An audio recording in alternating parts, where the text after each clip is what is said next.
السلام علیکم دوستو، اردو کلاسک چینل پر خوش آمدید۔ معزز سامعین حضرات، آپ سے امید کی جاتی ہے کہ ویڈیو کو لائک کریں اور چینل کو بھی سبسکرائب کر دیں، شکریہ۔ بحر اسود کے اس پار، قسط نمبر 2۔ ادھیڑ عمر غلام کا جسم لہو لہان تھا۔ ہر کوڑے پر اس کے حلق سے ایک دلدوز چیخ نکلتی اور فضا کو دردانگیز بناتی ہوئی دور تک پھیلتی چلی جاتی۔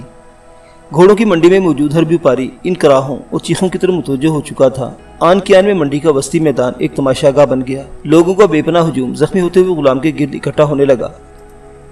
ادھیڑ عمر غلام کے نیم برہنہ جسم پر کوڑوں کے نشانات ہر ضرب کے ساتھ بڑھتے چلے جا رہے تھے۔ وہ بری طرح کرا رہا تھا۔ مجمع میں موجود ہر شخص کے چہرے پر حیرت اور تجسس کے آثار تھے۔ سب کی نظریں کوڑا بردار پر تھی۔ کسی میں اتنی ہمت نہ تھی کہ اس حسین کوڑا بردار کو آگے بڑھ کر روک لے۔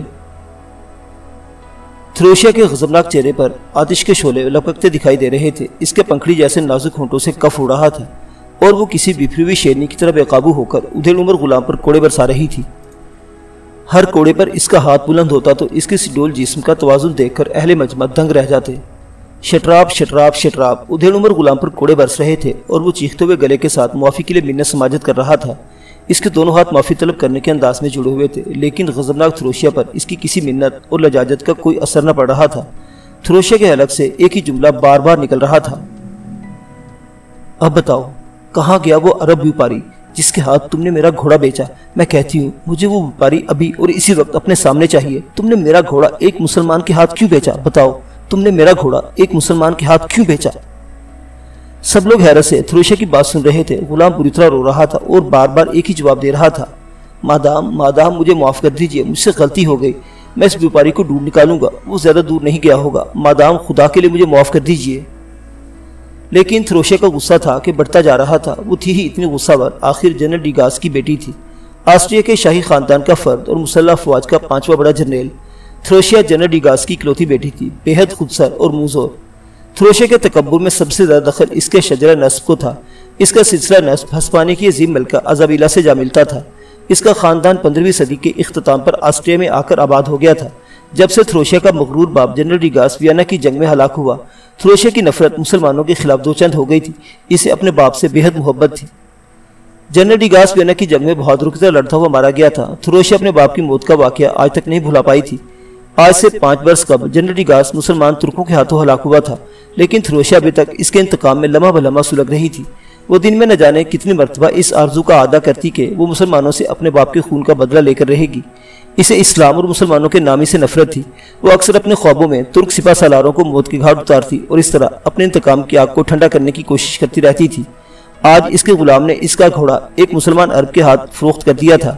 یہی وجہ تھی کہ تھروشیا کا غصہ آسمان کو چھو رہا تھا۔ تھروشیا کے ہاتھ نہ رکے یہاں تک کہ ادھیڑ عمر غلام بے ہوش ہو کر گر پڑا۔ آج صبح تھروشیا نے اپنا ایک گھوڑا منڈی میں فروخت کے لیے بھیجا تھا۔ اسے معلوم نہیں تھا کہ منڈی میں کوئی مسلمان بیوپاری بھی اس کا گھوڑا خرید سکتا ہے۔ چنانچہ اس نے اپنے غلام کو کسی قسم کی کوئی ہدایت دیے بغیر ہی گھوڑا بیچنے کے لیے روانہ کر دیا۔ غلام نے تھروشیا کا گھوڑا بڑے اچھے داموں میں فروخت کیا اور خوشی خوشی اپنی مالکن کے پاس لوٹا۔ لیکن تھروشیا اس کی کارگزاری سن کر بھڑک اٹھ۔ اسے جو ہی پتہ چلا کہ گھوڑا خریدنے والا سوداگر ایک عرب مسلمان تھا، اس کا خون کھول اٹھا۔ وہ دیوانہ وار اپنے غلام کو پیٹنے لگی۔ تھروشیا نے اسی وقت ادھیڑ عمر غلام کو حکم دیا کہ وہ فی الفور گھوڑوں کی منڈی میں جائے اور عرب سوداگر سے اس کا گھوڑا واپس خرید لائے۔ لیکن اس کا غصہ تھا کہ کم ہونے کو نہ آتا تھا، چنانچہ غلام کے پیچھے پیچھے ہی وہ بھی آندھی اور طوفان کی طرح منڈی کی طرف آ نکلی۔ اس کی شاندار بگی دیکھتے ہی لوگ ادھر ادھر ہٹنے لگے اور وہ منڈی کے عین وسط میں پہنچ کر کسی بھوکی شیرنی کی طرح نیچے اتری۔ لیکن عرب سوداگر تو گھوڑا خریدنے کے بعد منڈی سے جا چکا تھا۔ بپری ہوئی تھروشیا اور اس کے غلام عرب سوداگر کو ڈھونڈنے میں ناکام ہو گئے۔ تب تھروشیا کی حالت غصے سے غیر ہو گئی اور اس نے ادھیڑ عمر غلام پر بری طرح کوڑے برسانے شروع کر دیے۔ تھروشیا کی نفرت عجیب تھی۔ اس کا باپ جنرل ڈیگاس بے شک جنگ ویانا میں ہلاک ہوا تھا، لیکن جنگ ویانا میں فتح تو بالآخر عیسائیوں کے حصے میں ہی آئی تھی۔ اس لحاظ سے تھروشیا کے انتقام بے معنی تھا، لیکن حقیقت یہ تھی کہ اسے اپنے باپ کی موت کا صدمہ ویانا کی فتح پر بھاری محسوس ہوتا تھا۔ سن 1683 میں جب کرا مصطفیٰ نے ویانا پر حملہ کیا تو وہ بڑے تمطراق کے ساتھ وارد ہوا، لیکن اسے ایک شرمناک شکست کا سامنا کرنا پڑا۔ اسے اپنی تعداد اور طاقت پر غرور تھا۔ یہ وہ زمانہ تھا جب سلطنت عثمانیہ کے امراء اور وزراء کی عادات بگڑ چکی تھی اور عثمانی حکمرانوں کے تعیش کی لت پڑ چکی تھی۔ 17ویں صدی عیسوی اسلامی سپر پاور کی آخری صدی تھی۔ یورپ کے عیسائی خصوصاً برطانیہ، روس اور فرانس ترقی کی راہ پر انتہائی تیز رفتاری سے گامزن تھے اور مسلمان تساہل پسندی کی بدولت اتنی ہی تیزی کے ساتھ اپنی عظیم طاقت کھوتے جا رہے تھے۔ ہندوستان میں مغل اعظم کی سلطنت کا ڈنکا بھی مان پڑ چکا تھا اور انگلستان کے تاجر ہندوستان کی سرزمین پر اپنا انوکھا دھندا خوب مہارت سے انجام دے رہے تھے۔ جب سے مغربی یورپ کے آخری ملک اندلس سے مسلمانوں کو نکالا گیا تھا، پورے یورپ میں یہ تحریک زور پکڑ گئی کہ مسلمانوں کو براعظم یورپ سے نکال دو۔ اندلس میں مسلمانوں نے علوم و فنون کے میدان میں ایسے اشجار ثمربار لگائے تھے کہ یورپ ان کا پھل آنے والی کئی صدیوں تک کھا سکتا تھا۔ یہی وجہ تھی کہ یورپ میں جہالت کے گھٹا ٹوپ اندھیرے علوم مادی کے تابناک اجالوں میں بدل گئے اور اہل یورپ ضروریات زندگی میں تیزی کے ساتھ ترقی کرنے لگے، جبکہ مسلمان بحیثیت قوم اپنا تشخص کھو چکے تھے۔ انہوں نے بدلتے ہوئے حالات کو نظر انداز کر دیا تھا۔ ان کے سامنے مظاہر فطرت اور عبر و بصائر کا انبار تھا، لیکن انہوں نے آنکھیں کھول کر نہ دیکھا۔ ان کے مذہبی پیشواؤں نے انہیں آنکھیں بند رکھنے کا حکم دے رکھا تھا۔ مسلمانوں نے آنکھیں بند رکھی اور اسی دوران اہل یورپ نے اپنی آنکھیں پوری طرح کھول دی۔ اہل یورپ صدیوں کی نیند سے بیدار ہوئے تھے اور انہیں بیدار کرنے والا کوئی اور نہیں تھا، بلکہ وہ از خود بیدار ہوئے تھے۔ انہوں نے اپنی حالت خود بدلی تھی۔ اس سے قبل انہیں احساس ہی نہیں تھا کہ ان کی حالت کس حد تک خستہ ہے۔ مسلمانوں نے ان کے تاریک ممالک کو فتح کیا اور چند صدیوں میں وہی یورپ کے گھٹا ٹوپ اندھیروں میں علوم کے فنون آفتاب بن کر روشن ہو گئے۔ تب اہل یورپ کو معلوم ہوا کہ کس حد تک جاہل، گنوار، وحشی اور جنگلی ہیں۔ سن 1030 تک لندن کے بازاروں میں انسانی گوشت بکتا تھا۔ مسلمانوں کی آمد سے مغربی دنیا کی کایا پلٹ گئی، لیکن مسلمان خود کار مذلت میں گرتے چلے گئے۔ وہ اپنی اساس کو بھلا چکے تھے اور اس کتاب مبین کو پس پش ڈال چکے تھے جس کے درخشندہ اسباب پڑھ کر ان کے آباء و اجداد نے اسلام کے پودے کو نشو نما دی تھی۔ مذہبی انتہا پسندوں کی وہی جہالت جس نے اہل یورپ کو صدیوں تک اندھیروں میں رکھا تھا، اب مسلمانوں میں درائی تھی۔ سلطنت عثمانیہ کے مفتی اعظم کو وہی درجہ حاصل تھا جو عیسائی دنیا میں اب تک پوپ کو حاصل رہا تھا۔ آسٹریا ہی وہ ملک تھا جہاں عیسائیت کے مذہبی انتہا پسندی نے پورے جاہ و جلال کے ساتھ حکومت کی تھی، لیکن اب حالات بدل رہے تھے۔ جمہوریہ وینس کی جمہوری اقدار، جرمنی، فرانس اور انگلستان کی ترقی پذیر افکار اور عیسائی عوام کی اپنے مذہبی پیشواؤں سے نفرت وہ عناصر تھے جنہوں نے مسیحی عوام کے دل و دماغ کو بدلنا شروع کر دیا تھا۔ یہ صدی گویا وہ مرکزی نقطہ تھا جو مغرب کے عروج اور مشرق کے زوال کے مابین حد فاصل تھا۔ ترکی یورپ کا حصہ تھا۔ ترکی دارالحکومت استنبول بر اعظم یورپ کا پہلا شہر تھا۔ مشرقی یورپ پر مسلمانوں کا تسلط تھا۔ وہ ممالک جو کبھی عیسائی دنیا کے سرخیل تھے اب تتاری اور ترک سپاہ کے قدموں تلے تھے۔ یونان کسی زمانہ میں پوری دنیا پر حکمران تھا، لیکن اب قدیم یونان کا دارالحکومت ایتھنز اور سکندر اعظم کا شہر مقدونیہ مسلمانوں کے قبضے میں تھا۔ بے شک عثمانی سپاہ نے ویانا کی جنگ میں شکست کھائی تھی، لیکن ترکی کی طاقت کا جو رعب یورپی حکمرانوں کے دلوں پر تھا وہ قد شکست سے رفع ہونے والا نہیں تھا۔ تھروشیا جانتی تھی کہ ترک سپاہی جب چاہتے اپنے مقبوضات کو دشمن کے حوالے کر دیتے ہیں اور جب چاہتے ہیں واپس لے لیتے ہیں۔ اس کی برہمی اور غصے کی اصل وجہ مسلمانوں کا تسلط تھا۔ مسلمان گزشتہ کئی صدیوں سے مشرق اور مغربی یورپ پر قابض تھے اور راسخ العقیدہ عیسائیوں کے دلوں میں مسلمانوں سے نفرت کی سب سے بڑی وجہ یہی تھی۔ تھروشیا بھی انہی لوگوں میں شامل تھی جو کسی وقت بھی مسلمانوں کو یورپی ممالک میں دیکھنا نہیں چاہتے تھے۔ ویانا کی جنگ میں مسلمانوں کو شکست ہوئی۔ ویانا کا محاصرہ 15 جولائی سن 1683 کے روز شروع ہوا۔ شہنشاہ لیوپولڈ اپنے خاندان سمیت بھاگ کر بویریا چلا گیا، لیکن میسورین نے کاؤنٹ سٹارمبرگ کی سرکردگی میں نہایت دلیری کے ساتھ مقابلہ کیا۔ شہر کے 20,000 باشندے بھی سپاہیوں کے دستوں میں شامل ہو گئے۔ انہوں نے فوج کے ساتھ جانبازی کے جوہر دکھائے، تاہم ترکی توپ خانے نے شہر کی دیواروں کو کئی مقام پر بالکل مسمار کر دیا۔ اگر کرا مصطفیٰ ایک عام حملے کا حکم دے دیتا تو شہر کے فتح ہو جانے میں کوئی شبہ نہیں تھا، لیکن اس کی حرص و حوث نے یہ نادر موقع کھو دیا۔ وہ اس بات کا انتظار کرتا رہا کہ اہل شہر محاصرے سے عاجز آ کر بالآخر خود ہی ہتھیار ڈال دیں گے اور پھر شہر کی تمام دولت پر وہ اکیلا قابض ہوگا، جبکہ ایک عام حملہ کی صورت میں ایسا ہونا ممکن نہیں تھا، کیونکہ عام حملہ کی صورت میں تمام شہر عام سپاہیوں کے سامنے ہوتا اور مال غنیمت میں سب کا حق ہوتا۔ اسی توقع اور ہوس میں کرا مصطفیٰ نے آخر تک حملے کا ارادہ ملتوی رکھا۔ اس دوران عیسائیوں کا عظیم جنریل سوبیسکی تیزی کے ساتھ ویانا کی طرف کوچ کرتا رہا اور آخرکار سوبیسکی شہزادہ چارلس آف لورین سے ملا جو آسٹریا کی فوج کا سپاہ سالار تھا۔ آسٹریا کی اسی فوج میں تھروشیا کا باپ ایک بڑے بازو کا جرنیل تھا۔ شہزادہ چارلس ویانا سے کچھ فاصلے پر سوبیسکی کا انتظار کر رہا تھا۔ ان دونوں سپاہ سالاروں نے متحد ہو کر دریا ڈینیوب کو ٹالم کے مقام پر عبور کیا اور پھر وہ ایک نہایت دشوار گزار راستہ سے ہو کر ترکی کے لشکر کے عقب میں پہنچ گئے۔ کرا مصطفیٰ آسانی کے ساتھ شہزادہ چارلس یا سوبیسکی کو دریا عبور کرنے سے روک سکتا تھا، لیکن اپنی طاقت پر حد سے بڑھتے ہوئے اعتماد نے اس کو غافل رکھا اور وہ اس وقت متنبہ ہوا جب غنیم اس کی پشت پر پہنچ چکا تھا۔ سوبیسکی کو عثمانی لشکر کی ترتیب دیکھ کر اپنی کامیابی کا یقین ہو گیا۔ اس نے بڑی حقارت کے ساتھ ترک لشکر کی جانب دیکھا اور اپنے پہلو میں کھڑے آسٹروی جنرل ڈیگاس سے مخاطب ہو کر کہا، کرا مصطفیٰ نے اپنے لشکر کی ترتیب غلط طریقہ پر دی ہے، وہ جنگ کے متعلق کچھ نہیں جانتا، ہم ضرور اس کو شکست دیں گے۔ پھر اس نے اپنی فوج سے مخاطب ہو کر کہا، ویانا تمام مسیحی یورپ کا قلب ہے جس کی مدافعت ایک مقدس فرض ہے۔ ویانا کو ترکوں سے چھڑا لینا حقیقتاً پورے یورپ کو محفوظ کر لینا ہے۔ فوج کے دینی جوش کو برانگیختہ کرنے کے بعد اس نے عام حملہ کا حکم دیا۔ حملہ اس قدر شدید تھا کہ عثمانی لشکر اس کی تاب نہ لا سکا۔ حملہ کی شدت سوبیسکی کی موجودگی کے باعث اور زیادہ محسوس ہو رہی تھی۔ اس کی فاتحانہ شہرت کا غلغلہ تمام یورپ میں پھیلا ہوا تھا۔ سب سے پہلے تاتاریوں کے قدم اکھڑے۔ ان کے اس طرح بھاگنے کا اثر ترکی فوج پر پڑا اور پوری فوج میں انتشار پیدا ہو گیا۔ قرا مصطفیٰ نے ینیچری کو شہر کے سامنے خندقوں میں چھوڑ دیا اور بقیہ فوج کے ساتھ سوبیسکی اور شہزادہ چارلس کے متحدہ لشکر کا مقابلہ کرنے لگا۔ یہ حملہ اس کے عقب سے ہوا تھا۔ ترکی فوج باوجود اپنی کثرت کے اس حملہ کا مقابلہ نہ کر سکی اور اس کے قدم اکھڑ گئے۔ عیسائیوں نے ترکوں کے تمام خیموں اور سامان پر قبضہ کر لیا۔ اس کے بعد وہ ینیچری دستوں کی طرف بڑھے جن پر اب دونوں طرف سے حملہ ہونے لگا تھا۔ پشت سے سوبیسکی کی فوج حملہ کر رہی تھی اور سامنے سے آسٹریا کی شاہی فوج گولیاں برسا رہی تھی۔ ینیچری اپنی بے مثل جانبازی سے ان حملوں کا مقابلہ کرتے رہے یہاں تک کہ ان کا ایک ایک فرد داد شجاعت دیتا ہوا مارا گیا۔ سوبیسکی کی فتح اب مکمل ہو چکی تھی۔ 300 توپیں، 9000 گولہ بارود کی گاڑیاں اور 25000 خیمے مال غنیمت میں اس کے ہاتھ لگے۔ اس جنگ میں عیسائی جان توڑ کر لڑے تھے اور ان کا اپنا بھی بے پناہ مالی نقصان ہوا تھا۔ تھروشیا کا باپ جنرل ڈیگاس ینیچری کے دستوں سے لڑتا ہوا مارا گیا تھا۔ ویانا میں ترکوں کی شکست سے تمام یورپ میں خوشی کی شادیاں بجنے لگے اور ان عیسائی حکومتوں نے جو سلطنت عثمانیہ کے مغربی سرحدات پر واقع تھی متحد ہو کر ترکوں کو یورپ سے نکال دینے کا فیصلہ کر لیا۔ اس اتحاد میں روس نے بڑھ چڑھ کر حصہ لیا اور یوں شمال کا وسیع ترین ملک روس ترکوں کے مقابلے میں عظیم طاقت بننے کے لیے پر تولنے لگا۔ تھروشیا ابھی تک غیر شادی شدہ تھی۔ وہ شاہی خاندان کی فرد تھی اور اپنے باپ جنرل ڈیگاس کی موت کے بعد مستقل طور پر شاہی محل میں آ کر رہنے لگی۔ وہ بالطبع ایک مغرور اور کینہ پرور عیسائی تھی۔ آسٹریا ترکوں کے مقابلہ میں عیسائیوں کا طاقتور ترین ملک تھا اور اس کا دارالحکومت ہیزبرگ تھا۔ تھروشیا اس وقت اسی شہر کی سب سے بڑی منڈی میں موجود تھی، لیکن اس ہزار کوشش کے باوجود وہ عرب تاجر کہیں دکھائی نہ دیا جس نے اس کے غلام سے گھوڑا خریدا تھا۔ بالآخر غصہ ور تھروشیا پیر پٹکتے ہوئے واپس لوٹ آئی۔ آسٹریا وسطی یورپ کا ملک تھا۔ اس سے آگے مغربی یورپ کے ممالک تھے، انگلستان، اسپین، جرمن اور پرتگال آسٹریا سے زیادہ دور نہیں تھے۔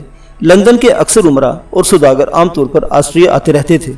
انہی عمرہ میں ایک نوجوان ایسا بھی تھا جو مادام تھروشیا کو پسندیدگی کی نگاہوں سے دیکھتا تھا۔ وہ جب بھی آسٹریا آتا اس کا قیام شاہی محل میں ہوتا۔ وہ کسی نہ کسی بہانے سے مادام تھروشیا کے سامنے آنے کی کوشش کرتا رہتا تھا۔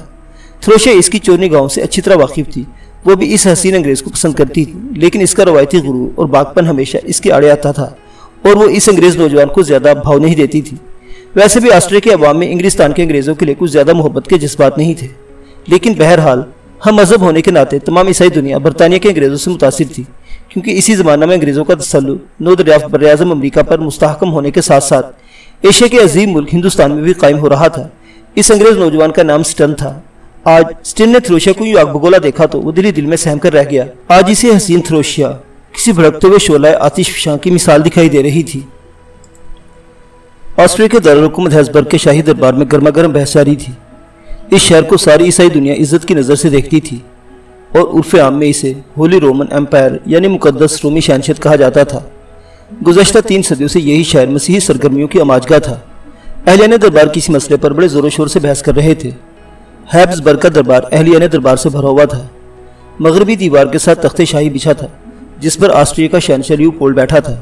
اس کے سامنے دائیں بائیں عمائدین سلطنت، بیرونی ممالک کے مہمان، یونانی صوبہ جات اور جزائر کے نمائندے سفیر اور حلیف جنگی ممالک کی سربر آوردہ شخصیات پراجمان تھی۔ جنوبی دیوار کے ساتھ پرنس یوجین آف سوائے کے الگ تخت بچھایا تھا۔ اس کے بالکل سامنے شمالی دیوار کے ساتھ ڈچیس یعنی شہزادیوں اور شاہی خواتین کی نشستیں تھیں۔ ان نشستوں میں ایک پر شعلہ جوالہ حسینہ تھروشیا پراجمان تھی۔ اہلیان دربار اس بات پر بحث کر رہے تھے کہ ترک مسلمانوں کو بڑے سے بڑا نقصان پہنچانے کے لیے کیا کیا اقدامات ممکن ہے۔ شہنشاہ لیوپولڈ نے سرے دربار مقدونیہ کی یونانی سرداروں کو مخاطب کر کے تانا دیا تھا کہ وہ مذہبی عیسوی کے لیے کچھ تنگ و دو نہ کر رہے تھے۔ رومن کیتھولک چرچ کے پادری بھی یونانیوں کو اس طرح کے تانے دیا کرتے تھے۔ 17ویں صدی عیسوی تک یونانی کلیسا اور رومن کلیسا چرچ کے مابین اختلافات بے پناہ تھے۔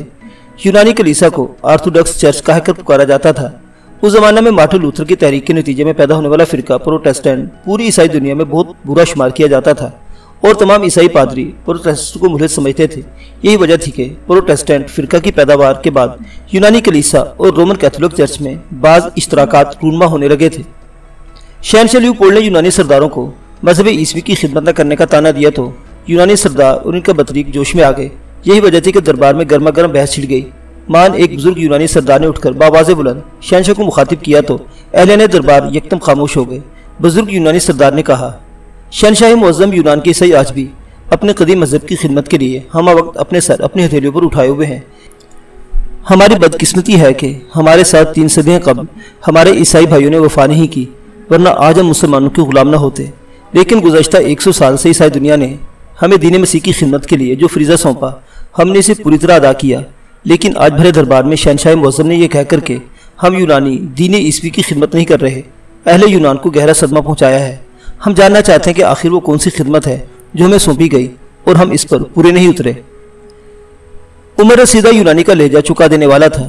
اس نے بھرے دربار میں شہنشاہ وقت کو بڑے سخت لہجے میں مخاطب کیا تھا۔ سب اہلیان دربار یوں خاموش ہو گئے گویا انہیں سانپ سونگھ گیا تھا۔ اسی اثنا میں شہنشاہ لیوپولڈ کی آواز گونجی، ٹھیک ہے، اگر تم لوگ اپنے زیر اثر عیسائیوں کو بھڑکا کر مقدونیہ میں بغاوت کھڑی کر دو تو ہم مان جائیں گے کہ اہل یونان دین مسیح کے ساتھ مخلص ہیں۔ تم مقدونیہ کے رہنے والے ہو، اس لیے میں نے تمہیں مقدونیہ میں بغاوت ابھارنے کا کام سونپا ہے۔ اگر مقدونیہ میں بغاوت اٹھ کھڑی ہوئی تو بہت جلد پورا یونان عثمانیوں سے باغی ہو جائے گا، اور یہ ہمارے لیے اتنی بڑی کامیابی ہوگی کہ ہم اس قدر عظیم کامیابی کسی بڑی جنگ کی مدد سے حاصل نہیں کر سکتے۔ شہنشاہ کی حکمت عملی سن کر تمام وزراء اور عمرا اشش کر اٹھے، لیکن مقدونیہ کے تمام سردار یکدم خاموش ہو گئے۔ شہنشاہ انہیں ایک انتہائی خطرناک ذمہ داری سونپ رہا تھا۔ یونان گزشتہ 2.5 صدیوں سے عثمانیوں کے زیر تسلط تھا۔ بے شک یونانی عیسائی مسلمانوں سے چھٹکارا چاہتے تھے، لیکن اتنا بڑا اقدام کہ وہ مقدونیہ میں بغاوت کھڑی کر دے ان کے لیے ممکن نہیں تھا۔ یونانی سرداروں کو یوں لگا جیسے شہنشاہ جو مذہباً رومن کیتھولک تھا جان بوجھ کر ان کا ٹھٹھا اڑانا چاہتا تھا۔ یونانی سردار خاموش ہو گئے۔ اسی اثنا میں ایک آسٹری جنرل نے اٹھ کر بڑی متانت کے ساتھ کہا، شہنشاہ معظم نے کمال حکمت عملی تجویز کی ہے۔ اگر مقدونیہ میں بغاوت کھڑی ہو تو عثمانیوں کے لیے موت کا اعلان ہوگا۔ ہمارے نقطہ نگاہ سے مشرقی یورپ میں جہاں ترک مسلمانوں کو مکمل قبضہ ہے، یونان ہی ایک ایسی دھرتی ہے جسے ترکوں نے سب سے پہلے فتح کیا۔ اگر اہل یونان مسلمانوں کے خلاف اٹھ کھڑے ہوں تو خداوند یسوع مسیح کی قسم عثمانی سلطنت ایک دن بھی یورپ میں باقی نہ رہ سکے گی۔ آسٹری جنرل کی بات سن کر اہلیان دربار خوشی سے جھوم اٹھے۔ خواتین کی نشستوں میں بیٹھی اسلام دشمن تروشیا اپنی جگہ شدت جذبات سے بے قرار ہو کر پہلو بدلنے لگی۔ اب تمام لوگوں کی نظریں یونانی سرداروں پر جمی ہوئی تھی، جبکہ یونانی سردار چپ چاپ بیٹھے ہونکوں کی طرح ایک دوسرے کا منہ تک رہے تھے۔ یونانی سرداروں کو یوں خاموش بیٹھا دیکھ کر اہلیان دربار ان پر آوازیں کسنے لگے اور مقدونیہ کے امیر سرداروں کو پورے دربار میں اپنی توہین محسوس ہونے لگی۔ مان ایک نوجوان یونانی سردار اپنی نشست سے اٹھا اور شہنشاہ کو مخاطب کر کے بڑے باعتماد لہجے میں کہنے لگا، شہنشاہ معظم آپ فکر نہ کریں، آپ نے جو کام مقدونیہ کے سرداروں کو سونپا ہے اسے میں سر انجام دوں گا۔ میں مقدونیہ میں عثمانیوں کے خلاف بغاوت کا پرچم بلند کروں گا اور اپنی قوم کو ترکوں سے آزادی دلواؤں گا۔ نوجوان سردار کی بات ختم ہونے کی دیر تھی کہ دربار تالیوں کی زوردار آواز سے گونج اٹھا۔ تمام یونانی سردار اپنے ساتھ آئے ہوئے اس نوجوان سردار کو عجیب عجیب نظروں سے دیکھ رہے تھے۔ آخر یہ ناتجربہ کار سردار کس طرح عثمانیوں سے ٹکر لے گا، ان عثمانیوں سے جن کی بہادری پورے یورپ میں ضرب المثل تھی۔ لیکن نوجوان تمام خدشات سے بے پرواہ تالیوں کی گونج میں کھڑا مسکرا رہا تھا۔ تھروشیا اس نوجوان کی جرأت اور ہمت پر ششدر رہ گئی۔ اسے اس سرخ سفید نوجوان سب سے الگ دکھائی دیا، سب مردوں سے الگ۔ تھروشیا کو اپنا جیون ساتھی چننے کے لیے کسی ایسے ہی مرد کی تلاش تھی جو یورپ سے مسلمانوں کو نکالنے کی قسم کھائے اور تھروشیا کے دیکھتے ہی دیکھتے مسلمانوں کو پورے یورپ سے نکال باہر کرے۔ وہ اسپین کی عظیم ملکہ ازابیلا اور عظیم بادشاہ فرڈینانڈ کی اولاد میں سے تھی۔ اس کے دادی دادا یعنی ملکہ ازابیلا اور شاہ فرڈینانڈ نے اندلس سے مسلمانوں کو یوں نکال باہر کیا تھا کہ پورے اسپین میں ایک بھی مسلمان باقی نہیں رہا تھا۔ اسے یہ بھی معلوم تھا کہ اندلس سے مسلمانوں کو نکالنے کے لیے ملکہ ازابیلا نے بھی قسم کھائی تھی، اور ملکہ کی یہ قسم اس کے عظیم شوہر فرڈینانڈ نے پوری کی تھی۔ اس طرح کی قسم تھروشیا بھی کھانا چاہتی تھی، لیکن کسی ایسے مرد کے ساتھ مل کر جو اس کی قسم پوری کر سکے۔ آج اسے اس خوبرو یونانی نوجوان کی شکل میں اپنے خوابوں کی تعبیر دکھائی دے رہی تھی۔ اس کا جی چاہا کہ آگے بڑھ کر اس نوجوان کو سینے سے لگا لے جس نے اتنا بڑا اور مقدس کام بے پناہ بہادری کے ساتھ اپنے ذمہ لیا تھا۔ وہ اپنی جگہ پر بے چینی کے ساتھ پہلو بدلنے لگی۔ شہنشاہ نے نوجوان مقدونی سردار کی بات سنی تو اسے مسکراتے ہوئے چہرے کے ساتھ مبارکباد دینے لگا۔ شہنشاہ نے اہلیان دربار کی تالیوں کو تحسین امیز نظروں سے دیکھا اور نوجوان سے مخاطب ہو کر کہنے لگا، بہت خوب، صرف اسی طرح کا جذبہ ہی مسلمانوں کو یورپ سے نکالنے کا سبب بن سکتا ہے۔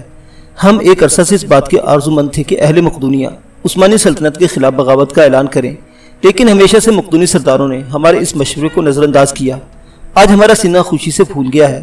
اے بہادر نوجوان، ہم تمہارے جذبے کی قدر کرتے ہیں۔ ہم تمہارا نام جاننا چاہتے ہیں تاکہ ہمیں معلوم ہو کہ سکندر اعظم کے شہر میں پیدا ہونے والے اس بہادر نوجوان کا خوبصورت نام کیا ہے۔ نوجوان مقدونی سردار نے مؤدبانہ لہجے میں جواب دیا، شہنشاہ معظم، اس ناچیز کا نام کارپوس ہے۔ میں مقدونیہ کے قدیم سوداگروں کے خاندان سے ہوں، لیکن مجھے میرے ملک کے حالات نے ایک سوداگر سے سپاہی بنا دیا ہے۔ میں اپنی قوم کو ترک عثمانیوں کے چنگل سے آزاد کروانا چاہتا ہوں، لیکن یہ اسی صورت ممکن ہے جب آسٹریا کی حکومت میری سرپرستی کرے، کیونکہ تنہا میرے لیے ترکوں کی طاقت سے ٹکرانا ممکن نہیں۔ تمام اہلیہ دربار نے تحسین آمیز نظروں سے نوجوان مقدونی کارپوس کی طرف دیکھا، لیکن مادام تھروشیا کا دیکھنا سب سے مختلف تھا۔ اس کی آنکھوں میں امید کے دیے جھلملا رہے تھے اور وہ کارپوس کی بڑی بڑی آنکھوں میں اپنے سارے خوابوں کی تعبیر دیکھ رہی تھی۔ ہیبسبرگ کا سازشی دربار برخاست ہوا تو تھروشیا اس مقدونی سردار سے ملنے کے لیے بے قرار ہو گئی۔ وہ شاہی محل میں موجود اپنی حویلی میں آئی ہی تھی کہ اس نے اپنے خاص خادموں کو محل کے اس احاطہ کی طرف دوڑا دیا جہاں بیرونی ممالک کے عمرا اور مہمان مقیم تھے۔ برطانوی نوجوان امیر سٹین بھی اسی مہمان خانے میں مقیم تھا۔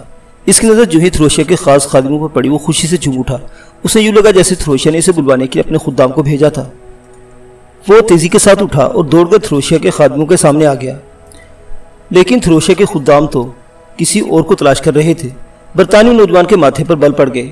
تھوڑی دیر بعد اس نے دیکھا کہ مادام تھروشیا کے خدام اس مقدونی سردار کی طرف بڑھ رہے تھے جس نے آج شہنشاہ کے دربار میں ایک مشکل ذمہ داری قبول کی تھی۔ تھروشیا کے خدام مقدونی سوداگر کو اپنے ہمراہ لے کر واپس چل دیے۔ برطانوی نوجوان سٹین مہمان خانے کے فرش پر کھڑا اپنی ہی نظروں میں اپنی خیفت مٹانے کی کوشش کر رہا تھا۔ اس کا دل کہتا تھا کہ تھروشیا اب اس کی طرف کبھی مائل نہ ہوگی۔ وہ تھروشیا کو جانتا تھا اور یہ بھی جانتا تھا کہ مادام تھروشیا مقدونی سردار کی مردانگی سے زیادہ اس کے اسلام دشمن جذبہ سے متاثر ہوئی تھی۔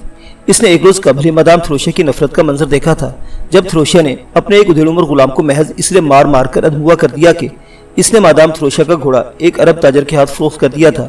اس کا دل میں تھروشیا سے متعلق مایوسی کی کیفیت پیدا ہونے لگی۔